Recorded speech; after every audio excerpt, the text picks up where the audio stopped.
Taqvodor odamni taqvo talab qilinadigan holatimiz xulqimizda azizlar. Oysha onamizga aytgan ekanlar payg'ambarimiz alayhisalom: "Ya Oysha, ey Oysha" degan ekanlar. "Alayka bit taqvalloh" degan ekan. Senga taqvo lozim bo'ladi. Taqvoda turgin va rifq. Mana taqvo va rifqni birlab qo'yapti. Taqvoda bo'lgin va muloyim bo'lgin. Fa inna rifqa lam yakun fi shay'in qat illa zanahu va lam yunza min shay'in qat illa shanahu dedilar. Ya'ni ey Oysha, Allohga taqvo qil. O'zingga lozim tut muloyimlikni, xulqni. Chunki muloyimlik qaysi narsada bo'lsa, uni bezaydi, uni qaysi narsadan tortib olinsa, u ayblik bo'lib qoladi dedilar. Musulmon odam azizlar qo'pol bo'lmaydi.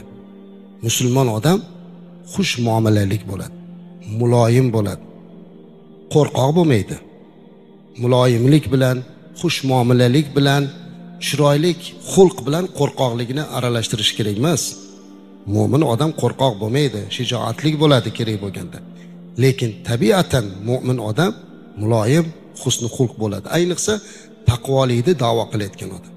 Lekin kechirasizlar-ku, ba'zan mana shu taqvoni talab qilayotganlarimizda qo'pollik bo'ladi.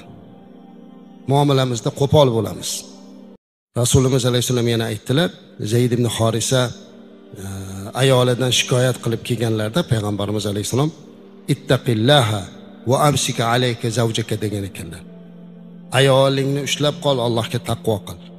Demak, taqvo oilaviy munosabatda ham kerak. Oilaviy munosabatda ham taqvo kerak azizlar. Er va xotin munosabatida taqvo eng muhimi. Allohdan qo'rqishlik.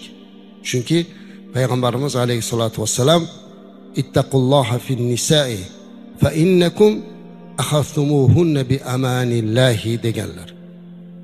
Ayollar borasida taqvo qilinglar, Allohdan qo'rqinglar, chunki siz ularni Allohning himoyasi bilan oldingiz dedilar. Hatto hajjatul vadoda azizlar, payg'ambarimiz alayhisalom xutba qilganlar. O'sha xutbalardan keyin olamdan o'tganlar, boshqa haj qilmaganlar.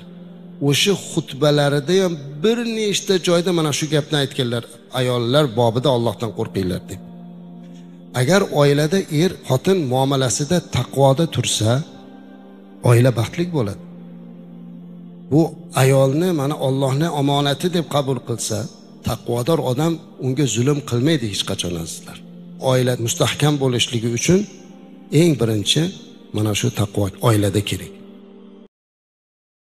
A'udhu billahi minash shaytonir rajim.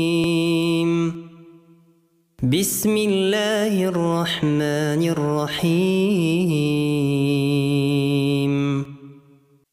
Alhamdulillahi rabbil alamin. Ar-rahmanir rahim. Maliki yawmiddin. إياك نعبد وإياك نستعين اهدنا الصراط المستقيم صراط الذين أنعمت عليهم غير المغضوب عليهم ولا الضالين